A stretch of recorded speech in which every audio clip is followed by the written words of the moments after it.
Hello, beautiful friends.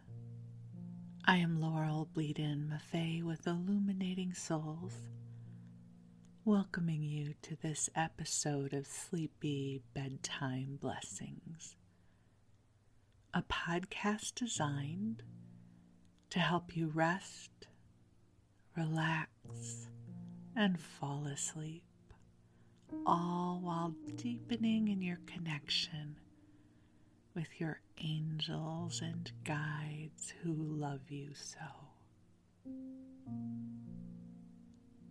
So I invite you to take a deep breath in and out and allow yourself to breathe in the love of this moment. If we're meeting for the first time, hello. I am an angelic practitioner, a spiritual teacher, and an encourager of souls. And I do this through one-on-one angel sessions, soul mentoring, and a variety of classes. And you can learn more about the work that I do tomorrow when you wake up. You can head on over to illuminatingsouls.com and you'll hear all about it. But for now, I am here to help lull you to sleep. If you're new to the World of Sleep podcasts, I have been using them for years to help me transition from my waking consciousness to that beautiful, mysterious expanse of sleep. We're going to be together for about an hour, and there are many more episodes in the archive, so if you need more than an hour, there are more episodes to listen to. And I want to thank you for being here. It feels like a great blessing that we get to be together.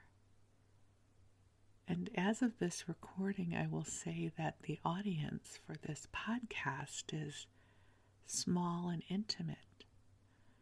So I almost feel like I can send you some extra special love across the waves here. And I feel like I should mention there may be a little bit of background noise here today, or tonight. As I record this, it's Tuesday and this episode is for Wednesday. And I've been waiting for whatever is happening in my neighborhood to stop. And it hasn't yet. So if you hear a little bit of extra noise, just let it go. I didn't want the ambient noise to keep me from getting to spend this time with you. I'm recording this in the afternoon. I usually record early in the mornings, but my mornings have been a little busy lately. The benefit of recording at this time, though, is I just finished facilitating a class that was wonderful, and my energy just feels bright and shiny, and so I'm going to share these vibrations with you. There is a really powerful concept called entrainment that when we're around others who are vibrating at a certain altitude, we can make adjustments to meet them where they are. Quite often as empaths, this can work to our detriment. So if you've been around people who are upset or unhappy, it's not uncommon to feel as if maybe your energy has given in a little bit to wherever they are. But it also can work to our benefit. One of the most powerful things I came to realize on my spiritual journey was that when I entered into energy fields where the energy was high and was being facilitated in service to the upliftment, not only for myself but for others, it would be so much easier to feel brighter about whatever was going on in my life. For those of you who have been with me for a while, you know that I'm a graduate of the University of Santa Monica, where I studied spiritual psychology. And at the time I attended, they met in person. They had a building in Santa Monica, and we would meet once a month. It would be one weekend a month. And it was not uncommon for me to make an inventory of all the issues I was going to talk about over that weekend, right? Because I had stuff. I had so much stuff to process. Whether I had stuff to process about God or family or work or whatever it was, yes, we all have stuff. I had stuff. And I would just kind of add it to my list of, I'm going to be so happy to be able to process through this. And then I would drive to Santa Monica from my office in Hollywood, kind of again mentally going through my inventory of what I was going to process once I got there. And I would walk into the building, and it's like my stuff would evaporate. My stuff could not exist within the energy field that was USM some days. It was like, stuff, what stuff? Oh my God, life is good. God is here. Everything is awesome. Have you met me? I'm happy. And I always found that fascinating. I would be able to, resurrect my stuff when I needed to for healing, but was so interesting to me how just entering an energy field of a building could shift how I was experiencing my inner life. And the same thing would happen to me often when I went to Agape Spiritual Center in Los Angeles. And so my hope is this podcast can help create that kind of space for you. That when you tune in, you'll know you are entering a beautiful sacred container that is co-created by the angels who love you so. And the energy here is high, and the vibration is filled with light.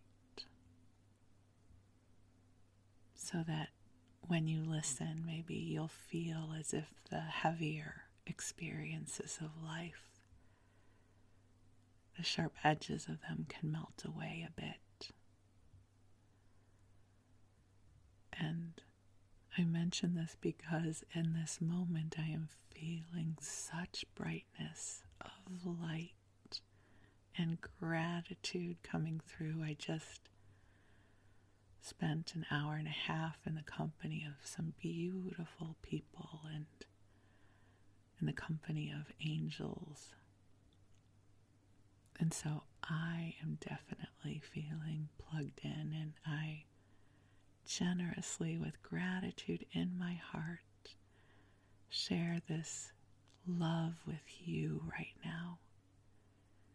That the angels are here to uplift your energy field, because when we have greater altitude, it becomes easier to process and move through those things that might feel otherwise immovable in our lives.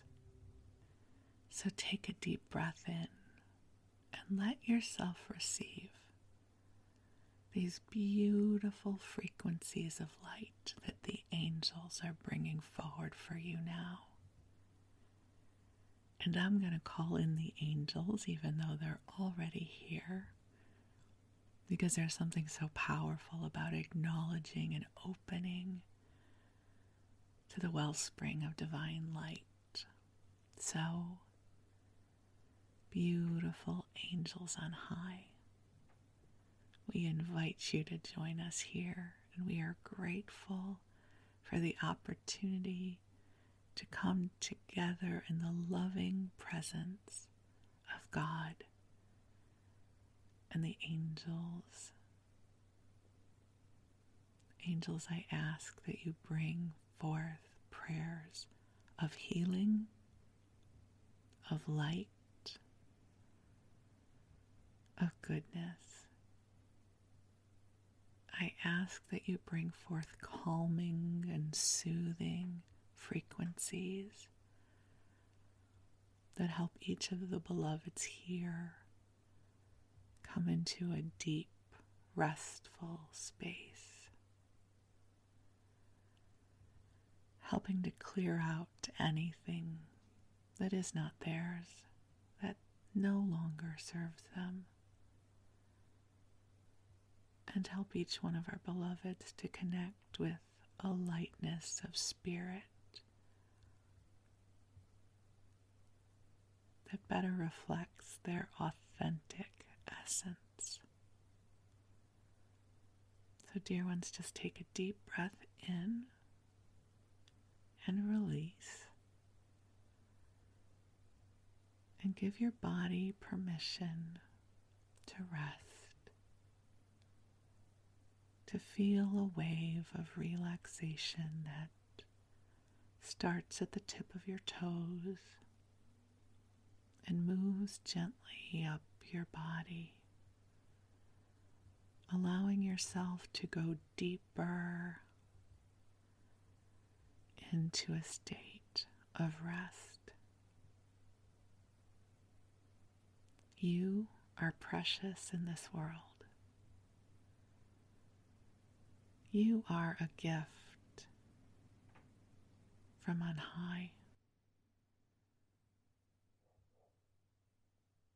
And we are so deeply grateful for the opportunity to be here with you. So just imagine or visualize allowing it to be so, that the angels are bringing to you brighter, lighter energy. And that as your light body receives it, it informs the rest of your beingness. So it makes it easier for you to come into positive shifts of consciousness.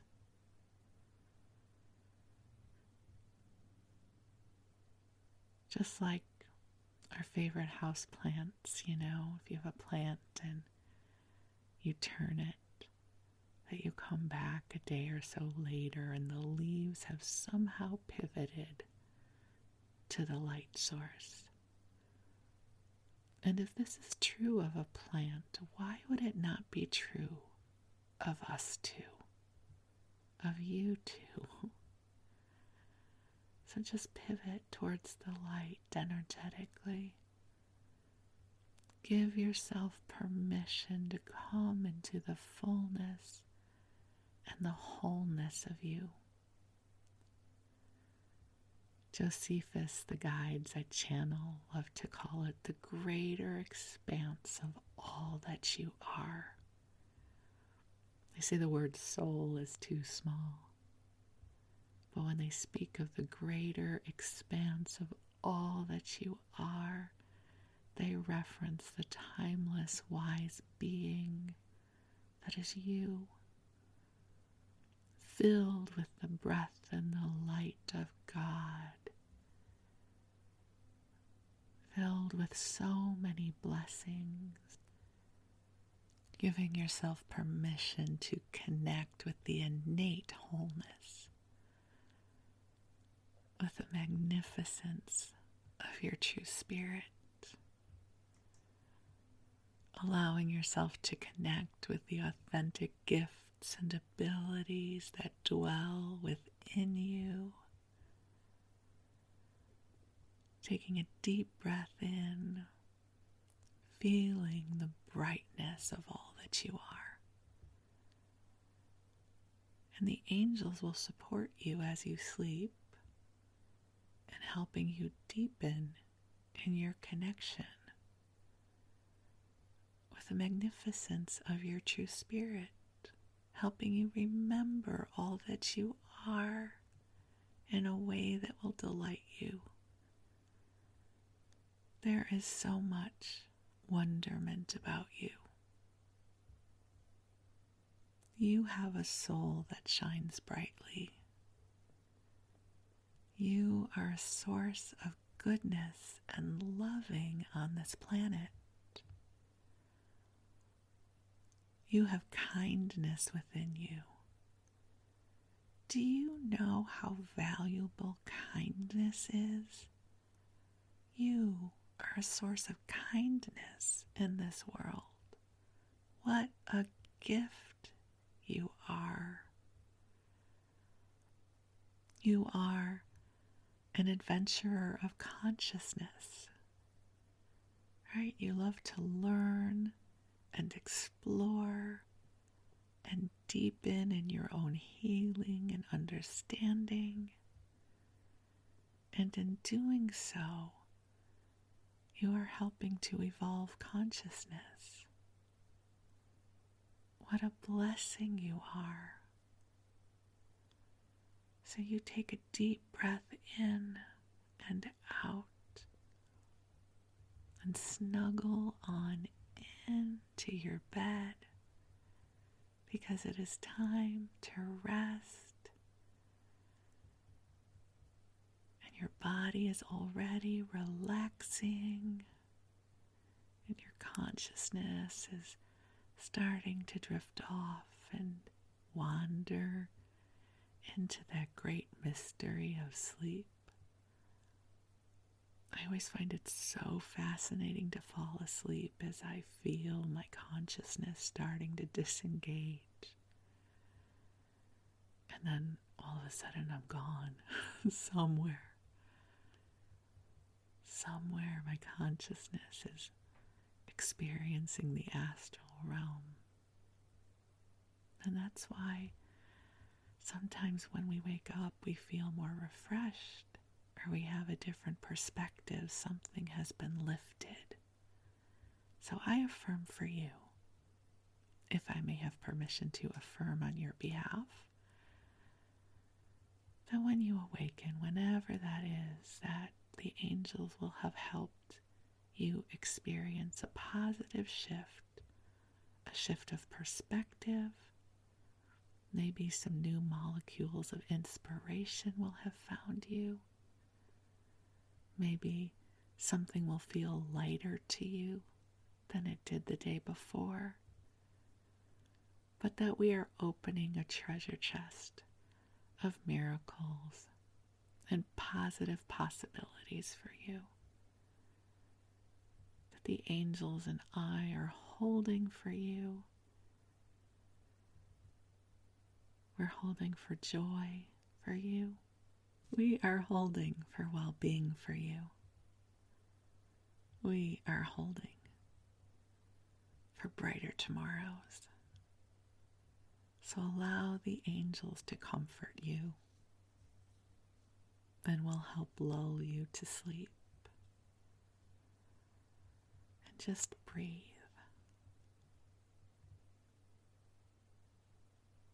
And feel the love pour over you. We are so deeply grateful for the gift of you. You are a miracle from on high. And while you rest, the angels will watch over you. And I'm going to tell you a story. So tonight's story is a walk down memory lane. I really enjoy getting to share different snippets of life with you, and my hope is they keep you amused and a little bored at the same time so you can drift off. And as I'm recording this, this is a few days before the start of Passover. And I grew up Jewish, and Passover was a big deal growing up. And I have so many wonderful memories associated with Passover that I thought this could be our Passover episode. So you don't ever have to have attended a Seder to appreciate this episode. So here we go. This is waxing poetic about Passover, and I will share some recipes with you from one of my community cookbooks. But let's start off with Passover. What is Passover? I'm pretty sure you know what Passover is, but in case you don't know, and because I've got about 40 minutes to fill here, Passover is the story of when the Jews were enslaved in Egypt, and God came forward and asked Moses to help free the slaves, which he did. And Passover is 8 days that represent the whole journey of the Jews' exodus from Egypt. And if you've ever seen the movie 10 Commandments by Cecil B. DeMille with Charlton Heston and Yul Brynner, it's the story of Passover. This is not, I hope you can appreciate, this is not a religious teaching here, right? I have no business teaching the religious version of Passover, just so you know. This is my perspective of Passover as a Jewish girl who grew up in Skokie. And this is not meant to be a theological teaching. This is more, my Earth Girls memories about Passover. So, in the Jewish religion, the first 2 nights of Passover, you have a Seder, which you would have a prayer book called the Haggadah, and you would read the story of Passover, and you would eat foods that were symbolic of the holiday, and drink wine, and you would pray and sing songs, and eventually you got to eat a meal, which was always the highlight of Passover in our family. And so I'm going to kind of walk you through what we would experience about Passover. The other thing that was key to Passover was that you could not have any bread or leavened products. So you couldn't have bread or pasta or rice. You could have matzah, which I don't know if you've ever had matzah, but it's not the best thing. It's this flat, crumbly, giant cracker thing without much flavor. But we'll get to matzah in a second. But first, I will share with you what Passover was like in my family. So there were 2 Seders, right? First night and second night that our family would get together. And our family consisted of my siblings and my parents, usually my mom's sister and her husband and their sons. And if the Seder was at our house, it also included my aunt and uncle. My aunt was my father's sister. So as a child, it was really cool because every year we would have these consistent gatherings, and it really allowed us to build a very strong foundation as a family. So preparing for Passover was always a big deal. We couldn't bring any bread into the house, or the bread would go down in the freezer, and people who were more religious really clean out their homes of any bread products. We didn't go that far. So the contraband bread and things would go down into the basement, but we didn't have to scrub out our house or anything like that. But some people do that. And you would set out a big Seder plate. The Seder plate had different symbols for the service. I'm not going to go into what all of them are. Again, I'm not trying to teach you about Passover. I'm more just sharing about my experiences. And we would have our own little Seder plates in front of us. For me, one of the highlights of the Seder plate was the harosis. And harosis is apples chopped up. If you were a kid, grape juice. If you were an adult, wine and nuts and cinnamon. And you would mix that up really good. And it was supposed to represent the mortar that the enslaved Jews used to help build things for the Egyptians. So harosis was awesome. That was an awesome part of Passover. And also on the plate would be a little piece of matzah. There would be maror, which is horseradish. You'd have a little piece of horseradish. And you would have a piece of parsley. And I know I'm leaving something out. But all of these things you would wind up eating during the service. Whenever the prayer would come up, and we would talk about the maror, which was the bitterness, right? It would symbolize the bitterness of the slavery of the Jews, and then you would make a Hillel sandwich, which was matzah and harosis and maror. And as a kid, you're going through this whole prayer book and this whole service. And children, even back then, we didn't have a very good attention span. So the service to me always felt really long. And in our family, we would always count on the Haggadah. Like, at what page do we get dinner? Dinner is served. That was always the best part. Listen, and I will just say, I will apologize in advance if you're Jewish and you feel like I'm doing a terrible job of explaining about Passover. You're right. I'm really just sharing some of my memories, okay? So other people will be much better at telling you about Passover than I will be. I'm just sharing here. Just sharing a little bit, some storytelling about Passover. The other thing about Passover is that there are 4 glasses of wine that get imbibed during the service. So as a kid, we would get grape juice, which I liked grape juice. So that was okay. And I don't want you to be thinking this was really good wine. Like, if you are a wine aficionado, I don't want you to think, oh, that sounds amazing.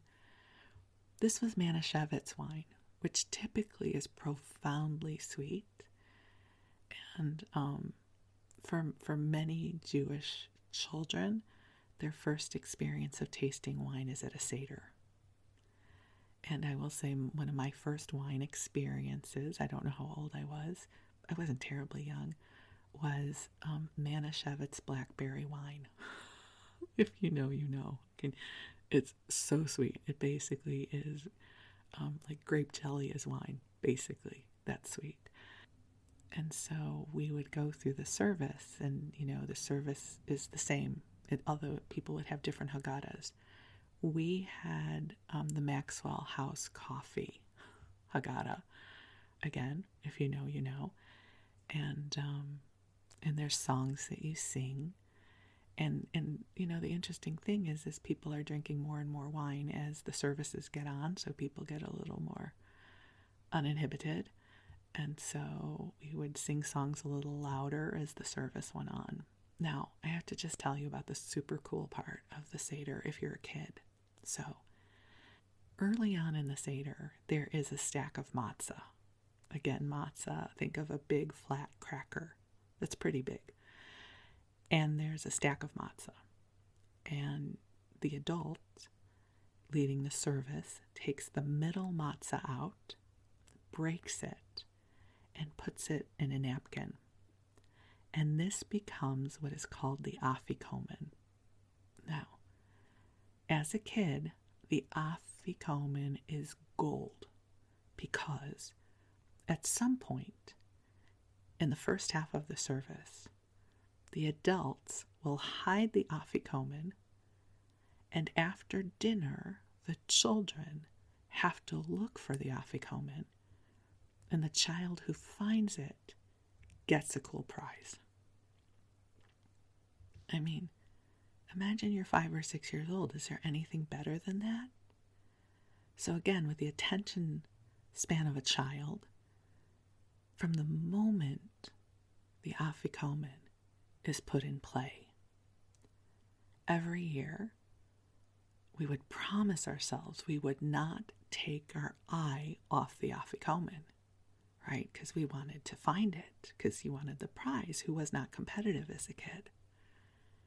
And every year we would get distracted.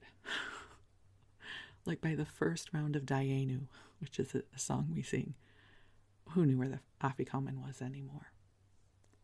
And our cousins were older than us by about 10 years, and so they would always, hide it somewhere. And so when it was time to look for the afikomen, we would play the game of hot and cold, right? So if you're getting closer to the afikomen, you're getting hot, you're getting warmer, or you're cold, you're freezing cold if you're going in the wrong direction. And chaos would ensue, and eventually one of us would find the afikomen, and then we would get a cool prize. I seem to recall in our families, they often involved the Kennedy $50, which was a thing then. And 50 cents back then was a lot of money as a kid. Or we got a toy of some kind. And just so you know, in our family, I don't know how it was in anybody else's, in our family, every kid got a prize, just so you know. You totally would get the bragging rights for having been the one who found the afikomen, but everyone would get a prize, which I guess is a lovely thing about my family. Like, you got a prize just for showing up. Here, have a Kennedy $50. So that was the afikomen.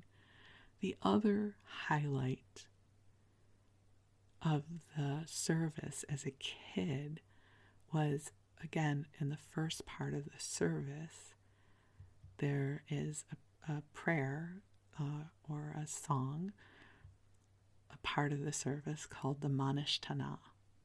And the Manish Tana stands for the 4 questions. There are 4 questions that the youngest child of the family is supposed to ask of the person who's leading the service. That's what it's supposed to be. Now, for a long time, my sister and I were the youngest. And, being the little gregarious, outgoing little girl that I was, I wanted to learn the Manish Tana, which I did. And so the first year I got to sing the Manish Tana was a big deal. I couldn't even focus on the rest of the service because I was waiting for my part. Do you remember being that young? For whatever reason, whether it was a role in the kindergarten play, that everything was unimportant because you had to wait for your part. So I would wait for my part. And then I would sing the Manish Tana. And my mother would look so proud. My mother loved it when my sister and I sang. She'd be like, "You girls have such beautiful voices." And then everyone, of course, because it being my family, was like, "That was beautiful, Laurel. You have such a beautiful voice." And little, however old I was, 7 or 8-year-old me, I felt so important and so seen in the talents that I embodied with my Manish Tana singing. Now here's what I could not know. Probably a year or 2 later, my sister did the Manish Tana, but she at the beginning, tended to be a little shyer than I was. So I still would sing it. She sang it too, but it was usually easier to wind me up. And then she did find her way, and she would take it over. But what we couldn't see happening was, first, it would be many years before any new children would come into our family. So my sister and I were the required Manish Tana singers well into our older years. And even once my cousins were born and came of age, they didn't want to do it. So I remember having to sing the Manish Tana way into my 20s, probably even into my 30s. So little did I know, when I found my spotlight when I was 7 or 8 with the Manish Tana, it would become a lifelong commitment. I just share that with you in case any of you were the Manish Tana people in your family. But my sister and I did the Manish Tana proud for many, many years. So clearly what I'm sharing with you are not the things of religious significance, but the things that were very important to me as a child. The other thing, so anyways, going back to the Seder, I loved the Seders because we got to be with our family. There was the Afikomen, there was the Herosis, there was the Manish Tana, there was, and dinner is served, and we got to have really good food, and I loved Passover. Now here is the part of Passover that wasn't so cool. So for 8 days, you give up bread. Now, nowadays, food scientists have made a lot of leaps, and there are a lot of Hasidic options. Hasidic is what we would say for something that was kosher for Passover. We used to say Hasidiki. I don't know that it's really supposed to be Hasidiki, but that's what we used to say. So when I grew up, you basically had matzah, and you could cook stuff with matzah meal. So my mom would make a kosher for Passover kind of angel food cake that did not involve flour. So there were a few things you could have, and you would have macaroons, not to be confused with macarons. See, macarons are those super delicious little French cookie sandwiches made with almond flour that cost like $5 a piece. A macaroon, at least when I grew up, was this coconut cookie, super sweet. Again, when I grew up, they came in a can. You opened the can, and there were a bunch of these sweet haystack cookies of coconut.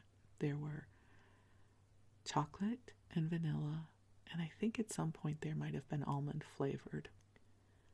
But that was kind of it. Oh, and these super gross jelly fruit slice things. You know, as a kid, I don't know how you were, but pretty much if it was candy, I would eat it. But this was one of the candies I didn't even want to eat. But I would eat it because it was the only one we could have that was kosher for Passover. They were these like half jelly slices. They were really awful, but they were the candy we could have. So I also associate Passover with those weird jelly slice things. Nowadays, you can get a lot more that's kosher for Passover. So if you're going through Whole Foods or something and you see all these foods and you go, what is Laurel talking about? There's so many options. Well, these options were not available to little Laurel in the 60s and 70s. So we would go to school, because Passover was not so big a holiday that you couldn't go to school. And we would open our lunch boxes. This is my memory. There would be this very sad piece of matzah, because no one really wanted matzah. Typically, you'd have a hard-boiled egg, because a part of the Passover service, the Seder, typically we ate hard-boiled eggs.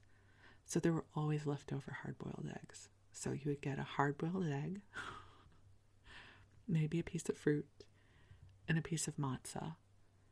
Maybe the matzah would have peanut butter and jelly on it. If we were lucky, if you remember, the last episode, episode 41, I mentioned matzah kugel, but in our house, there was never leftover matzah kugel beyond the first day, because we ate it. See, it would have been awesome if my lunch included a piece of matzah kugel, that I could get with. But I just remember a very sad piece of matzah, a hard-boiled egg, maybe a piece of fruit, and maybe a macaroon or two. And lunches were a sad, sad affair during Passover. That's what I remember. My sad little lunchbox. And, it's really sweet. When I married Wes, without going into too much of the story, Wes didn't really grow up with Passover. He's technically Jewish, but didn't really grow up around a lot of Jewish customs and cultures. And I learned about my husband that he likes matzah.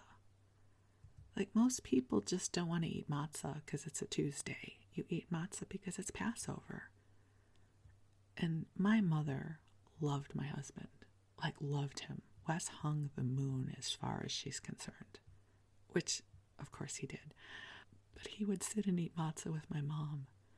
And I was like, Mom, no wonder you love him. This is why I love him too. So just a sweet matzah story with Wes and my mom sharing matzah together when it was not Passover. I was like, he's a good man. He's eating matzah with my mom. And I was feeling nostalgic and just recently bought a box of matzah.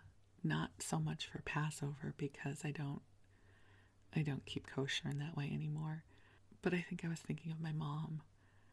And so just the other day I had peanut butter and jelly on a piece of matzah, which has so many memories, and I took a picture and I sent it to my sister. I said, this made me think of Mom. So, again, I just love how all of these memories are linked together. So, as an adult, I don't find the whole Seder experience nearly as enchanting as I did when I was a child. But certainly as a child, Passover was one of those holidays I really enjoyed.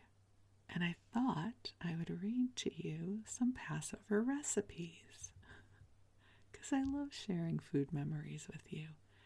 So we're going to go into some of my Jewish community kitchen cookbooks and see what kind of recipes I can come up with for you. Okay, this is from a cookbook called From Dora with Love, and it's favorite recipes compiled for and by the Sisterhood of the Garden City Jewish Center in Garden City, Long Island, New York. And it looks like it was published somewhere between 1967 and 1968. And they have a whole section of Passover recipes. So let's start with their recipe for harosis. 2 apples, half a cup of chopped walnuts, 1 teaspoon of cinnamon, 1 teaspoon of sugar, and 2 tablespoons of red wine.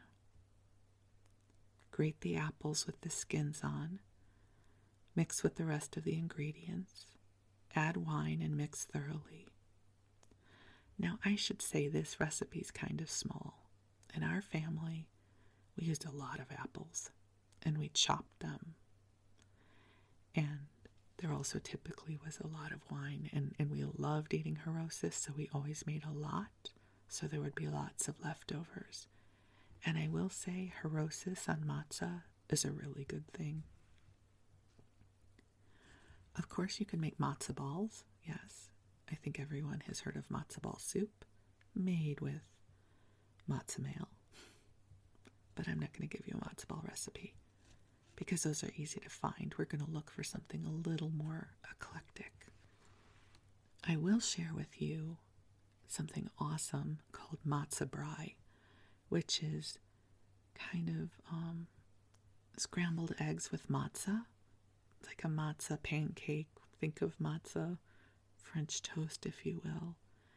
So they call this fried matzah, but we would have called it matzah brie.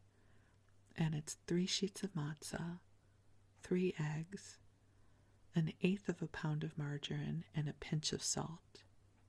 So you soak the matzah in hot water, drain thoroughly through the colander, beat 3 eggs with the salt, Mix in bowl thoroughly. Heat the 1/8 of a pound of margarine until golden brown. Put in the mixture. Cook on medium light until brown. Turn and cook on the other side until brown. And this is from Ina Robinson. So matzah brie was a big thing growing up with Passover. This is matzah apple pudding by Dora Gaba.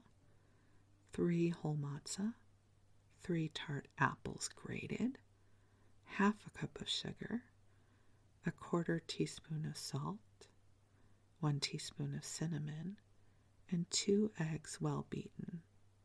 Break the matzah and soak in cold water until soft. Drain and add grated apples and sugar, salt, cinnamon, and eggs. Mix well and pour into a greased pudding pan. Bake in slow oven at 325 degrees for about 45 minutes. Serve hot.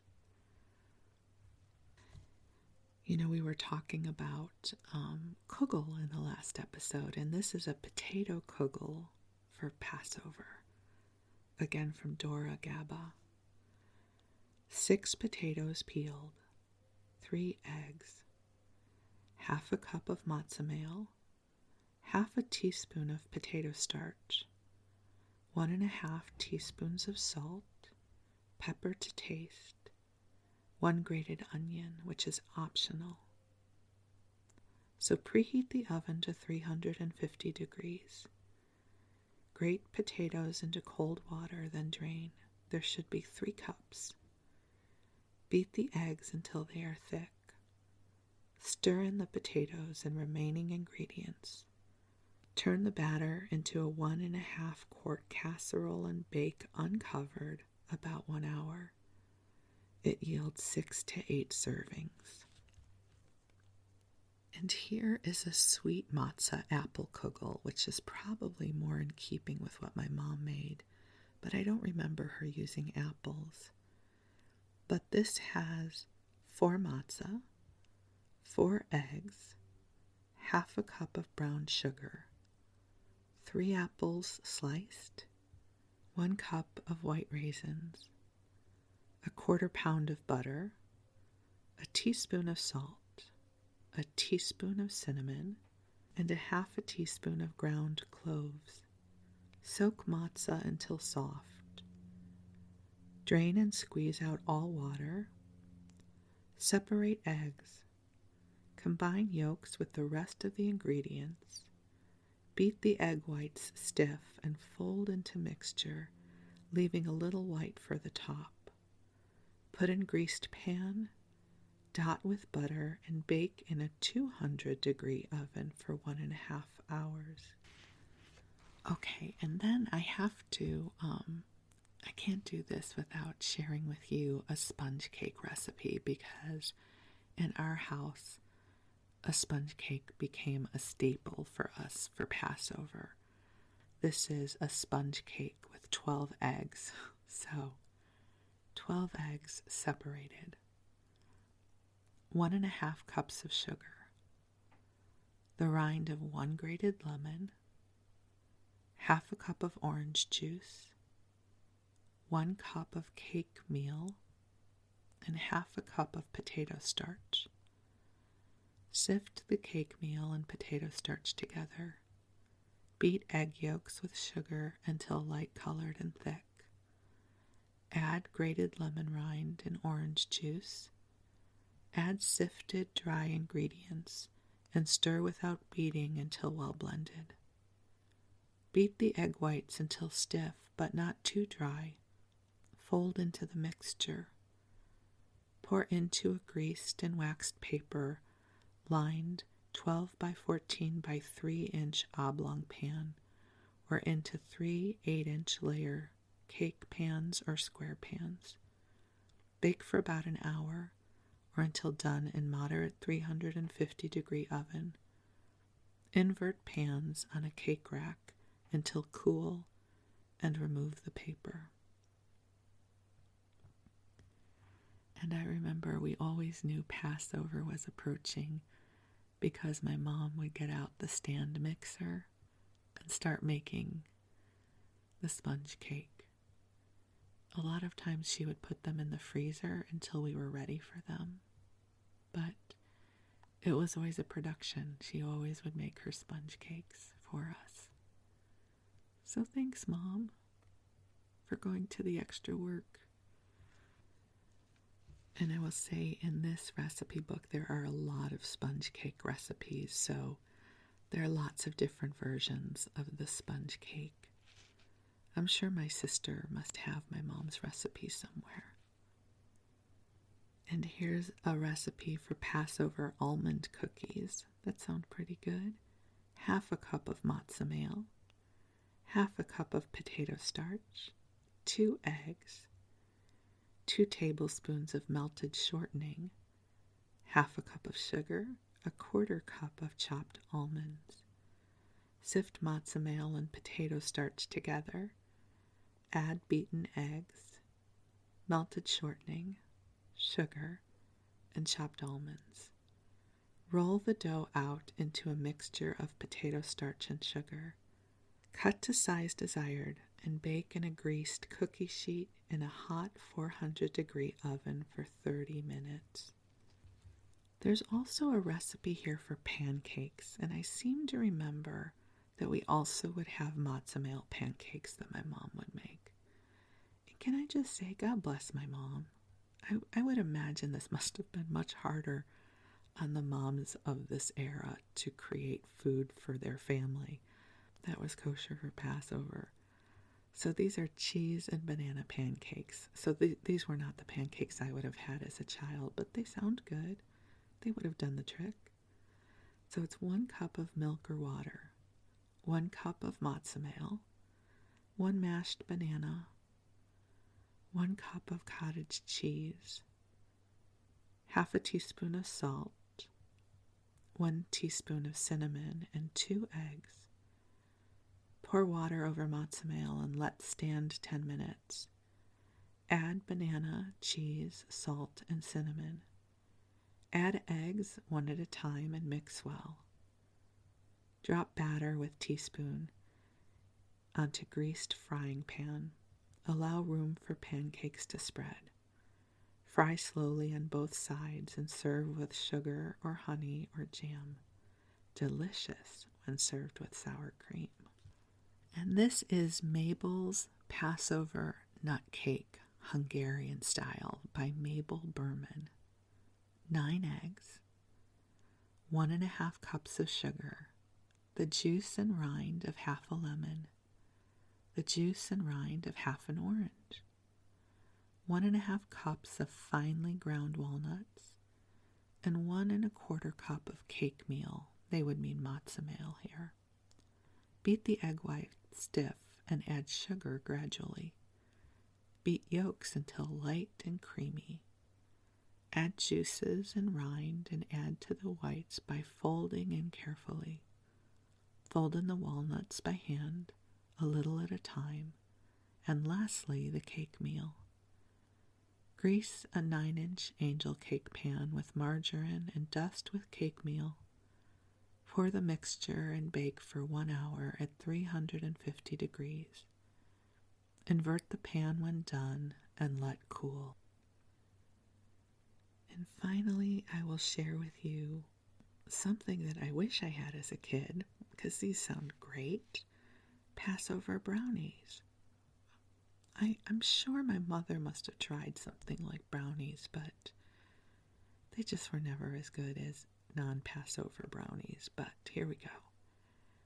1/2 cup of cocoa, 1/2 cup of cake meal, 1/2 cup of shortening, 1 cup of sugar, 3 eggs, 1 tablespoon of orange juice, 1 cup of chopped walnuts. Sift together cocoa and cake meal. Cream together sugar and shortening. Add eggs 1 at a time. Add orange juice and dry ingredients. Add walnuts. Bake in a square pan in 350-degree oven for 20 to 25 minutes. And I said that was going to be the last recipe, but then I looked, and on the next page is a recipe for a Passover bagel. I can't believe there would ever be such a thing. Oh, probably now they could do it, but here, back in 1968, is a recipe for a Passover bagel.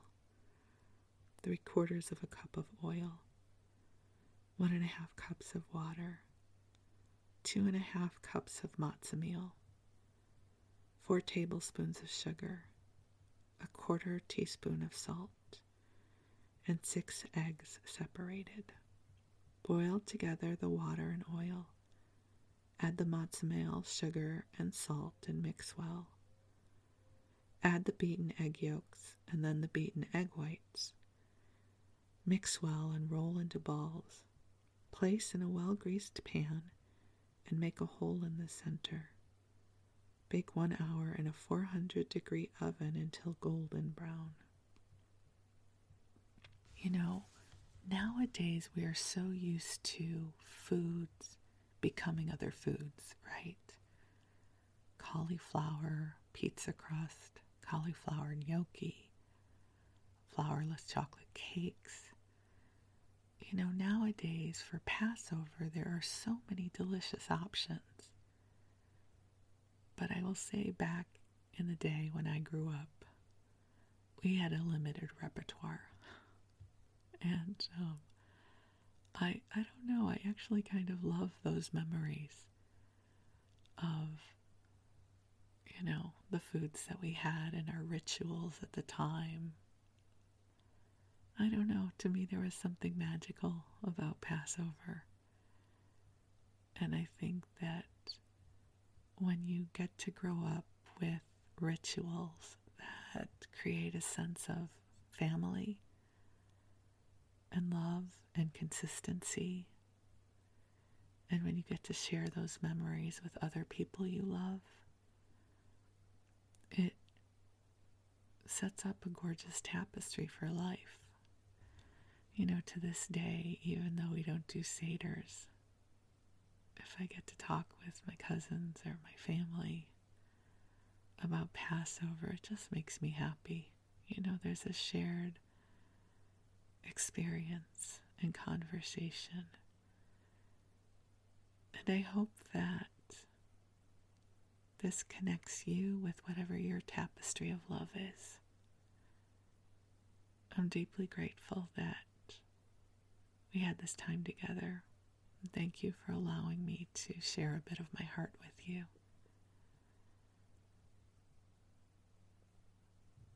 If you're not asleep yet, you can queue up another episode and the angels and I will continue to keep you company.